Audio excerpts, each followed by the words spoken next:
Nene, baby, this life coach.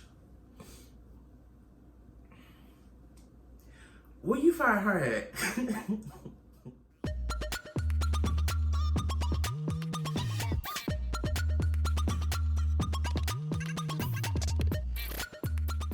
Hey, my people. Welcome back. Welcome back. Thank you guys for joining me for another recap of Real Housewives of Atlanta. This is episode 7, season 12. Before we get started, make sure you guys subscribe to the channel. Make sure you hit that bell button so you get all the notifications when I post, so you do not miss me, so you do not miss the fun, and we keep this party going. I had to throw the glasses on today, y'all. My eyes is just not what they used to be, honey. So we ain't gonna be making that good eye contact like we're used to, but we're gonna work with it. We're gonna do a little something. We're gonna do a little something. So we're gonna go ahead and jump in. So this episode was really good. I enjoyed it. I felt like we were able to get a glimpse of everybody. It's so many girls. There's like, them taking their time to make sure that we get a glimpse into everybody's lives, and everybody has, a little shine every episode. I'm loving it. So let's go ahead and get started. So we start out with Kenya and Cynthia at Lake Bailey and this closet situation. Not the old closet, not Nene's closet that started so much chaos. Cynthia closet. She's trying to get space for her new boyfriend because he's moving in. We don't know what he's doing. We'll figure out sometime, sooner or later, what's going on with Cynthia and Mike Hill. Probably next episode. Make sure y'all watch. But fun fact, everybody knows that if you don't know, hopefully by now you know that I am a Real Housewives, fanatic fan. I stand for Housewives. So if you pay attention to the outfit that Kenya had on in this first scene with her and Cynthia at Lake Bailey, I actually saw Kenya, apparently had to been that day, in that same outfit. She did an event at this Walmart that was close to my job. So me and some coworkers, we went to the Walmart. This was when Lion King came out, the week that Lion King came out.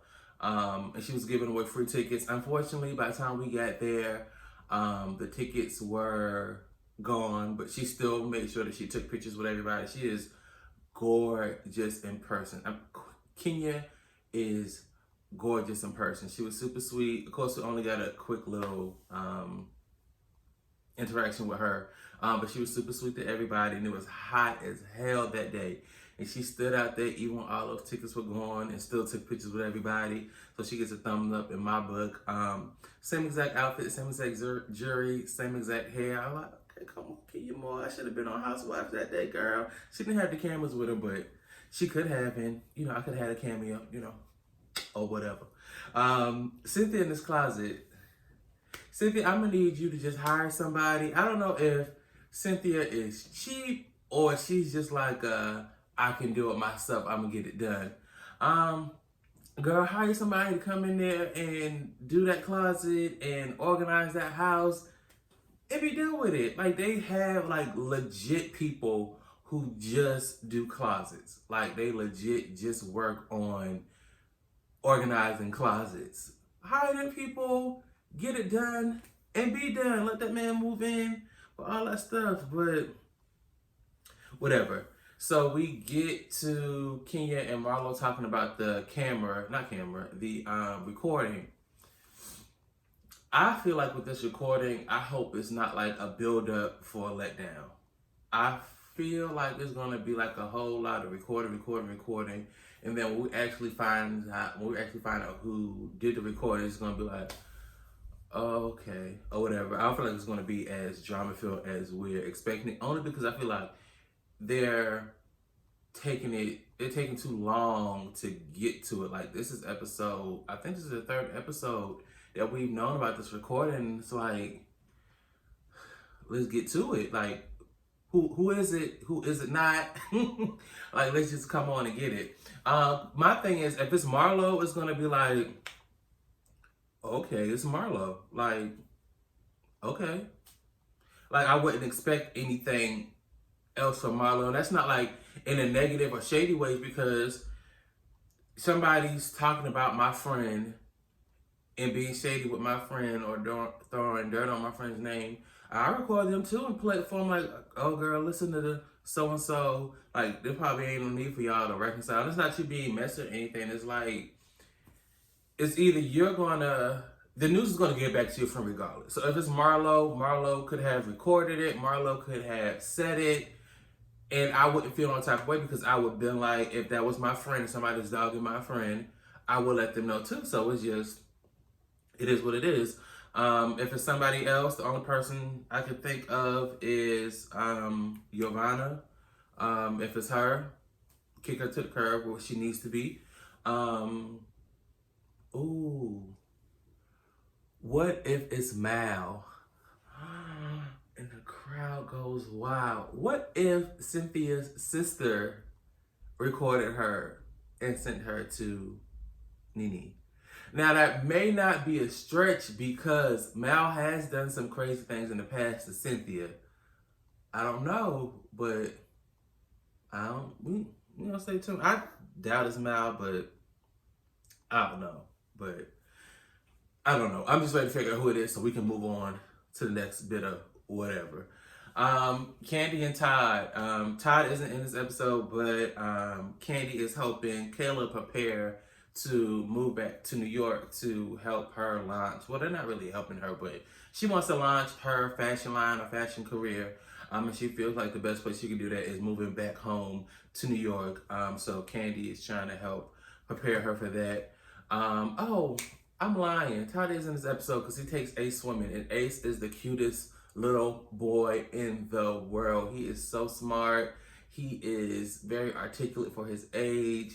I just love Ace. He's just, oh my goodness. If I ever have a child or a son, I want him to be like Ace. Ace is so handsome and so sweet, and so from what I see on the show, because he could be a little devil child. I don't know, but from what we see, Ace is so cute and so handsome and so smart. But Todd just be buying stuff, like for the sake of buying stuff. What does Todd need a tractor trailer for? Like, what are you moving? Like, are y'all now starting a long distance towing company, trucking company? Like, why do you need a tractor trailer? I need them to put that into some more context. Like, what y'all got going on for y'all to need a whole tractor trailer? But the the OLG breakfast idea thing, I thought that was a cute idea. I just don't see the need for a whole restaurant just to be breakfast. I mean, I get the concept. I know there are restaurants that only do breakfast, and I get that, but I don't think OLG needs a breakfast restaurant only restaurant. Like, just do a brunch. Like, I think the one on Peter Street does brunch. I'm not sure about the one at Camp Creek, but I know the one on Peter Street does brunch. Just do your brunch. I just don't foresee like everybody like, oh, I want to go to OLG just for brunch. I mean, just for breakfast. So why do a whole restaurant around that? I don't know. And she also Candy talked about the Mexican Mexican restaurant. So it's gonna be OLG Cantina. No, don't. Y'all gonna try to do that. Candy and Karma, like Mama Joyce said, Karma. Are sitting down talking, and at the conversation when Candy made the comment like, well, just keep having kids until you get it right. Baby girl, when you rich like that, I'm mad at your logic. Like, we just gonna keep having these kids and we gonna get it right eventually, and when we get it right, this is gonna be the one y'all know we got it right with. So hopefully y'all get it right with Blade, because I think that's gonna be their last child. I don't know. Porsha and Marlo. That was cute. I enjoyed them two together. I feel like Marlo was just trying to be nosy and get in Porsha's business. I don't know, y'all. I don't. It's just the comment and the way she put it. Like, I don't know none of these girls who you told your business to about the thing that Porsha and Dennis are going through. She doesn't have to tell the ladies, but she did have a conversation with Candy and Cynthia. Marlo, you just want to know because you're not telling nobody your business. You're not telling anyone why you did allude to it a little bit. You didn't go into details of why you have your nephews. Granted, if that's something you don't want to share, you don't want to share. So, just give Porsha that same privilege of, if she doesn't want to talk about it amongst you ladies right now, this stuff is fresh as new. Like, and the way that Dennis cheated on her and the information that we found out and later in the episode, like that's a lot to deal with how he cheated, the time frame in which he cheated. Like, you can't just, I hate when people expect people to just give them access to their personal business or their personal lives. Eventually, yeah, we watching the show, you're on the show, you signed up to share your life.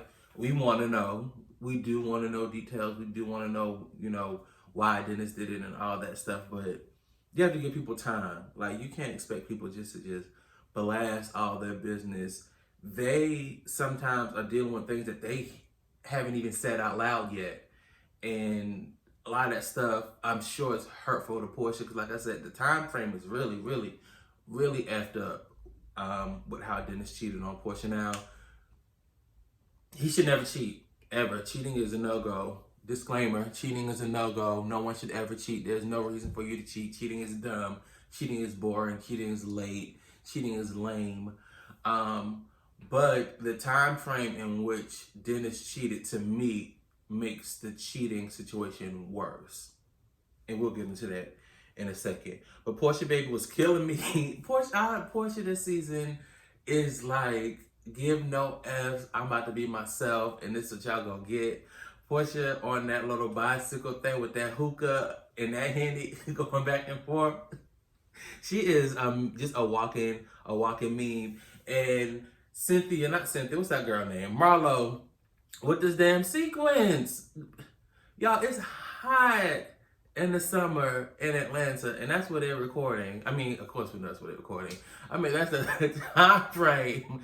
The time frame that they're recording is in the summer. Why are you out here with sequin pants and a sequin tank top? Like Porsha said, girl, I know your ass sticky. Like, why? Marla, we get it. You got the clothes, you got the fashions, you dress, you never dress down.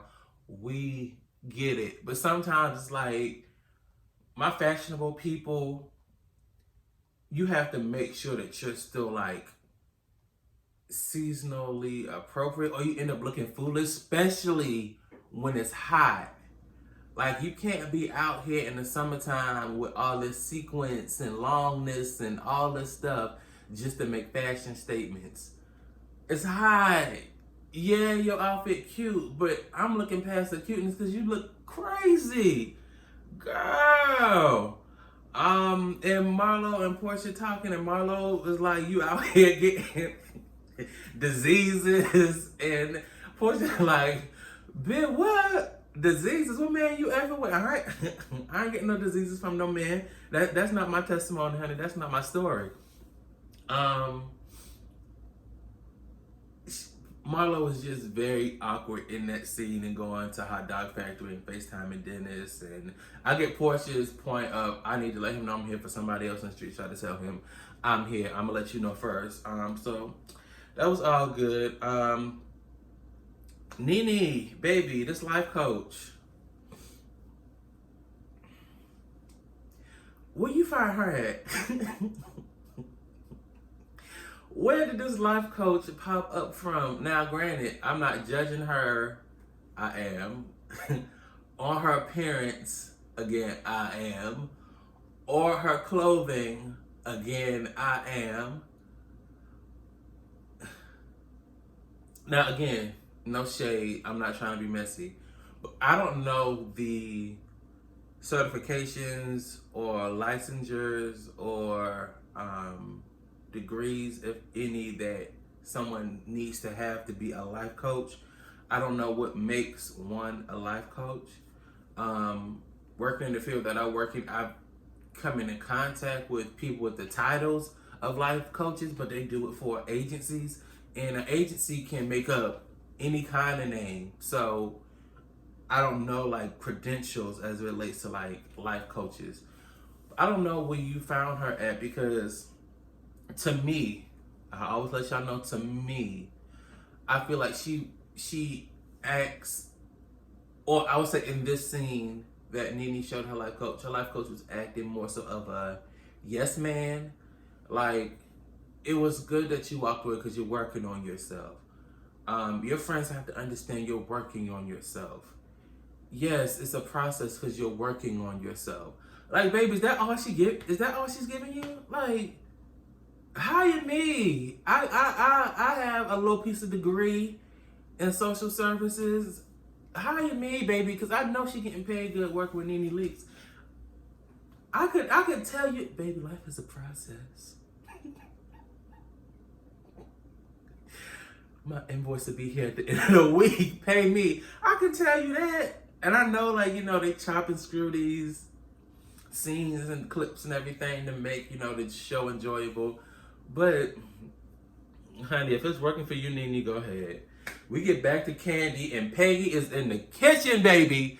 Peggy is in the kitchen cooking grits, eggs, sausage, and no, I'm not calling Candy Peggy. Candy got a nanny named Peggy. Peggy in that kitchen cooking it up, honey.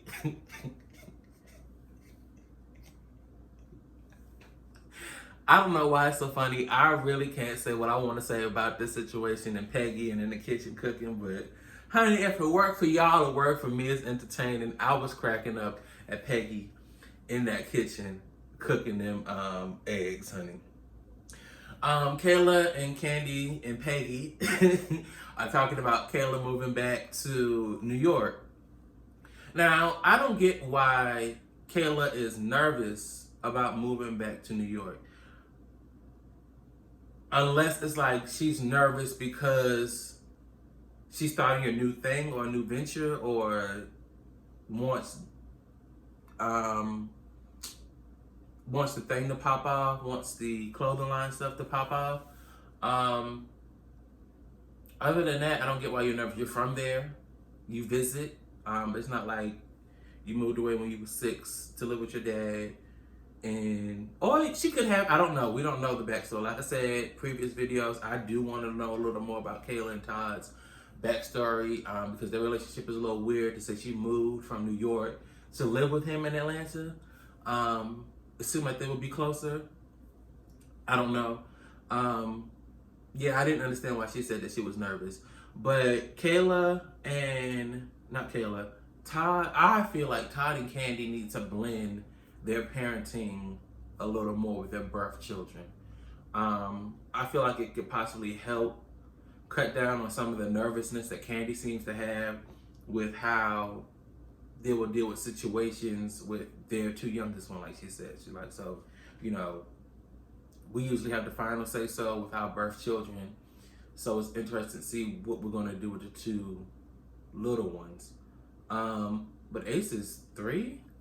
Y'all haven't had like any issues, challenges, good, positive feedback yet to understand or know how you guys are going to co-parent or parent, not co-parent, excuse me, parent your 2 biological children that you guys have together.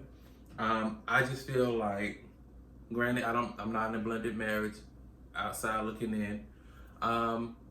If I marry you and you have children, I have children, our families under one roof, both our birth children and the child that we create together live together. We're now a family. No, I'm not coming and saying I'm your mommy or your daddy or telling you what to do or what not to do. But to a certain extent, we need to parent together. I feel like it shouldn't be, oh, this is my birth child, I have the final say so. I think at a point now it's like, this is our child. This is what I think is best for our child now. It's not this is what I think is best for your child or for Kayla or for Riley. Like, these are our children now. So we need to parent our children appropriately. I don't know. I could be wrong. I don't know. Whatever. Eva, Cynthia, Mike, and Mike all get together. They go out to lunch. Yeah. Then we have Kenya. I feel like that scene with Kenya when she spoke with the attorney was so important for our community. Um, we need to take better time of talking about death with our community. Not in the sense of just preparing each other for death, but like the aftermath. A death of a loved one should not put the family in debt trying to bury you. Now, when I say that, I'm also not saying go out and splurge and have this tens of thousands of dollars funeral service, but everybody wants to put their loved one away, nice. Health insurance, life insurance, 401ks, assets, just making sure wills, just making sure that we leave our family, if not in a better situation, in a situation where it doesn't get worse, because financially we can't afford to bury them. And when I say in a better situation, I'm not saying that any family should capitalize off the death of a loved one, but they have these insurance policies for a reason, more so than just burial. Especially for a family unit, when a parent leaves the family unit, that throws off the family financially because they don't have that income anymore. So you have to make sure that things are set up now for the future, especially for my generation. We don't think about things like that because we're still, not all of us, but a lot of us still in that headspace of, we young, ain't nothing gonna happen, but baby, we dropping. Like, these young people out here are dropping. We have to make sure, at a minimum, some life insurance at least cover burial or funeral expenses or cremation, however you tell your loved ones you want to be buried. So I thought that was good. I feel like we need to do more as a community, African American community, to make sure that we set our families up to take care of us for our burials and things like that. So I was very appreciative of that conversation that Kenya was having with her attorney. And you don't have to be a multi-millionaire to have a will. There's things that you may have that family members may need, want, assets that you may have, your family may need or want, to for you to make a will. But I'm not going to stay on my soapbox too long on that. But yeah, let's think about those type of things. So Porsha and Dennis go to therapy. I love how Porsha keeps Dennis accountable. Baby, you ain't about to say it was a mistake. Like she said, a mistake is, I got off on the wrong exit. Sorry, my bad. You don't start communicating, set up, get in your car, drive, have that little awkward moment before you guys have sex, leave, come back home, wash, do whatever you gotta do, and then say, oh damn, that was a mistake. That's a big ass mistake. Like, ain't nowhere in that sequence of events you thought about your pregnant fiance at home. Nowhere. And then to say we had a rough pregnancy, the postpartum was real.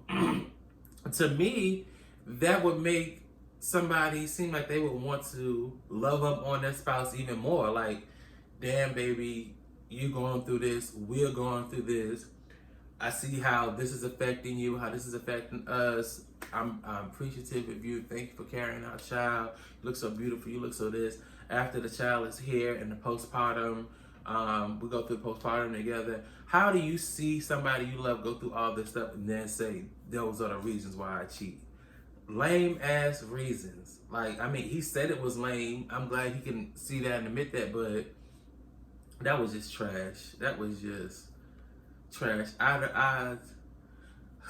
I'd rather him not even use those for reasons. I'd rather him just say, I was dumb and I cheated. Thank you for being honest. Or I don't know if you thought like you saying that was gonna make everybody like, okay, yeah, I see it. I don't know what, but that was a lame, dumb.